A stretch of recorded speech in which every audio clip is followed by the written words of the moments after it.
It is my sincere hope that we all having a wonderful Friday. Today, I would like to respond to those who have sent us messages asking if, raising issues that they are having in trying to register their children, especially undocumented migrant children, in some public and private schools in South Africa due to lack of documentation. I would like to state it clearly that it is not legal for any school to turn away your child on the basis that they do not have any form of documentation or on the basis that they are a migrant.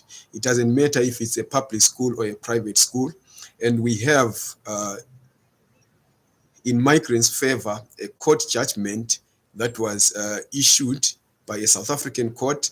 And also we have an accompanying statement from or circular from the Department of Basic Education, rubber stamping that court decision.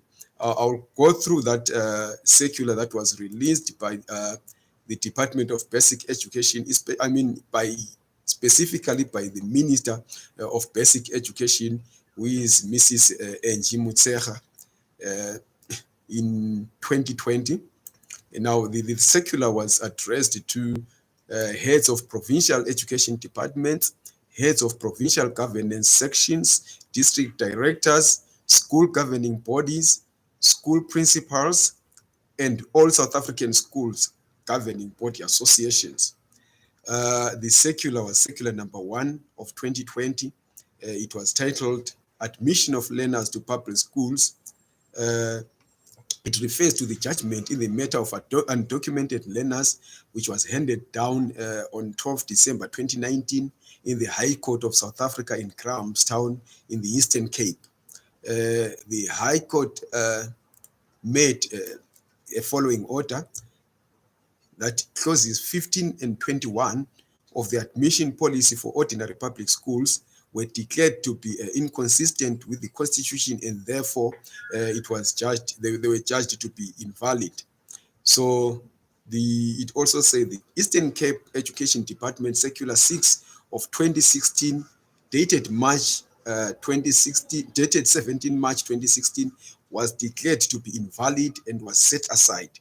The circular dealt with the payment of norms and standards, funding, school nutrition and post-provisioning to public schools, and provided that payment of such funding will be based on learners with valid identity numbers on the SASAM system.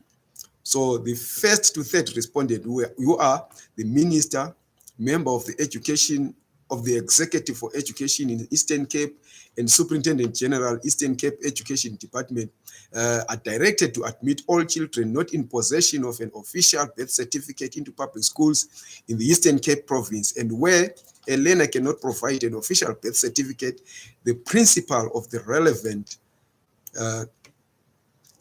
school is directed to accept alternative proof of identity, such as an affidavit or a sworn statement deposed by the parent, caregiver, or guardian of the learner, wherein the learner is fully identified. On D, it says Section 39 and 42 of the Immigration Act 13 of 2002 do not prohibit the admission of illegal foreign children into schools and do not prohibit the provision of basic education to illegal foreign children.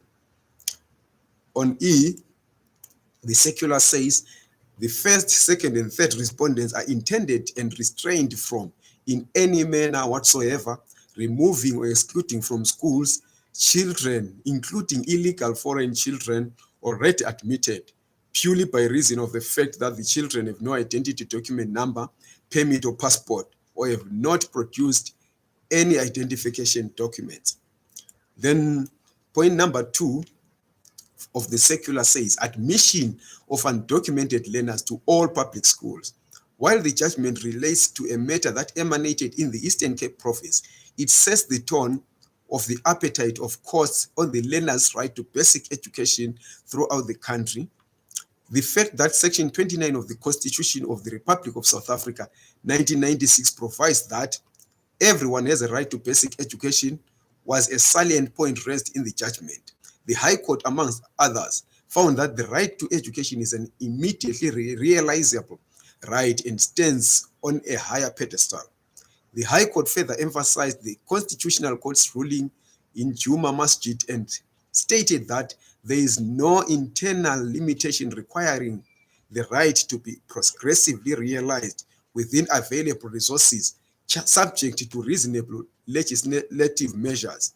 As clauses 15 and 21 of the admission policy are not a law of general application, but merely a policy, it is incapable of authorizing the limitation of a right in the Bill of Rights.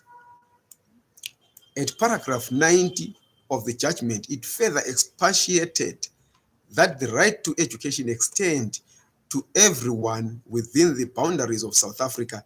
The nationality and immigration status is immaterial. The High Court further found at paragraph 98 of the judgment that it is disingenuous to offer admission to illegal foreigners conditionally.